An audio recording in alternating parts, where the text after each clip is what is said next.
Hello, everyone, and welcome to the Screencastify Training Professional Development. I'm George O'Toole, and I created this course just to basically be a landing spot filled with all kinds of information, links, videos, webinars, etc., to help you explore the idea of Screencastify and how you can use a desktop recording software such as Screencastify to improve things that are happening in your classroom, both for yourself and for your students. I'm just going to put my little face down there, and I'm just going to move myself up to here so I'm a little bit out of the way.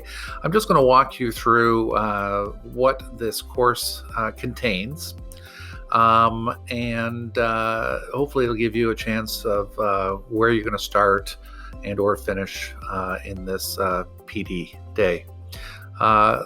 Obviously, this is the PD welcome that I'm creating for you right now, and that's where you've found this video. Here's a beginner's guide to Screencastify for education, and basically this is just a website run by Screencastify that will help you with all the aspects of Screencastify just in terms of setting it up and getting it working for the first time. The meat of this course are the Screencastify training courses, and there are 3 certificates that you can do as part of this training.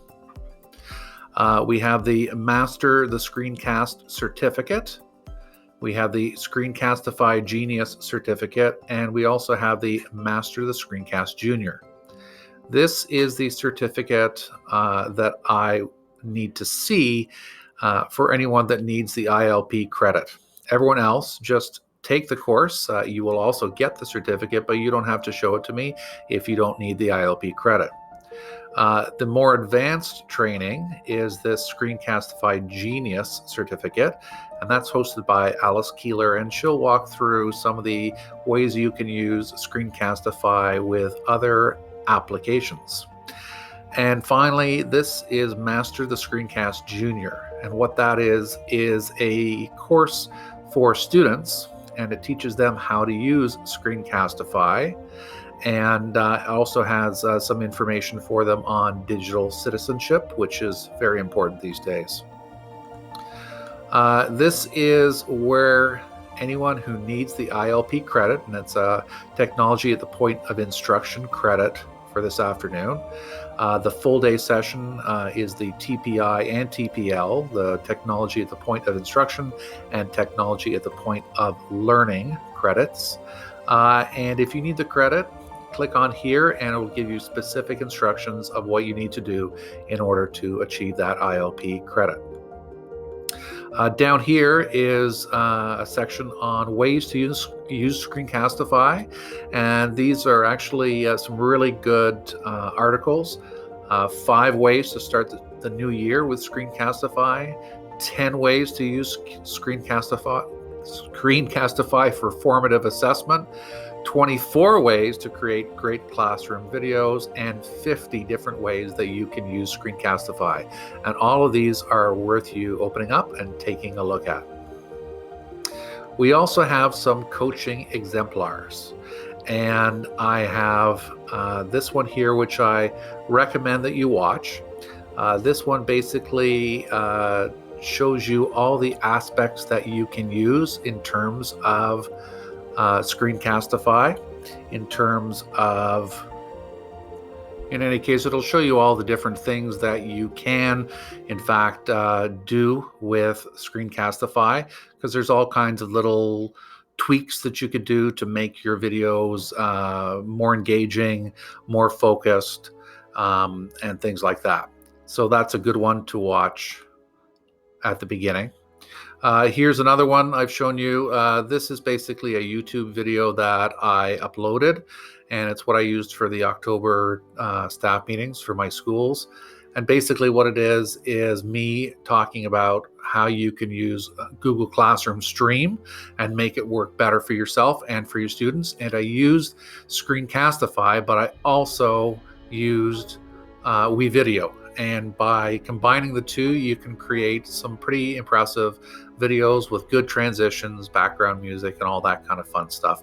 So that's worth a while taking a look at as well. And then my co-host today is Alex, and Alex has an amazing first video here for you, and using Screencastify to promote Screencastify. Underneath that are some teacher exemplars, and these are teachers at the schools that I work with. Grade 11 physics teacher, Derek Gantz at GL Roberts, and the video lessons that he has done for his grade 11 physics class. Underneath this is a grade 11 functions class, Lauren Quinto from Henry Street High School, and basically she has been flipping parts of her classroom and also having students create videos about confusing or difficult math concepts for their peers. The end result is that we're going to create a YouTube playlist, and it will be students helping students. So another great way to use Screencastify. And last but not least, on the teacher exemplars here, Lindsay Locke from Henry Street High School does a sample book review for the students to give them an idea of what they have to do for their own book review that they're going to do with Screencastify. Underneath here are some student exemplars, and these are a few students from Lauren Quinto's class, as I was just talking to you about, and these are the videos that they have created to showcase questions that they found challenging or confusing or specific math concepts. Down here are the user guides. There are lots of keyboard shortcuts that you can use in Screencastify. For example, if I do Alt-F right now, what that does is it creates a focus on my mouse here. And then I do Alt-F again, and it's gone. I can do Alt-Shift-R to end my recording. I can do Alt-Shift-P to pause my recording. There's all kinds of neat keyboard shortcuts versus having everyone go up and see you click on things here. Alt-T shows the toolbar here. Alt-T, again, removes the toolbar. Here's the Screencastify user guide. There's also some video tutorials that will walk you through every aspect of Screencastify that you would ever need. And last but not least, here are some really good webinars. And so these are using Screencastify in the elementary classroom. If you click on these, usually you'll get a resource. In this case, it's a shared Google Doc and a YouTube video of a webinar where people talk about how they're using Screencastify effectively for their elementary classroom. Screencasting for improved reading fluency. Providing meaningful feedback with Screencastify, supercharging Google Slides with Screencastify, using Screencastify to connect with parents, Genius Hour protocols, and infusing your classroom with HyperDocs. So lots of things for you to explore in the session today.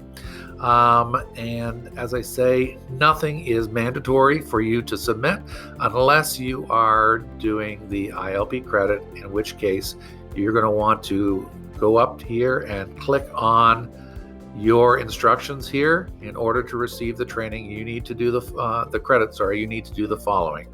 And there's your task. All right, other than that, I'm going to be wandering around introducing myself to people. And if you have any questions about Screencastify or anything Google or LMS based, feel free to talk to me this morning. And I hope everyone enjoys the course and learns a lot. So thanks for listening.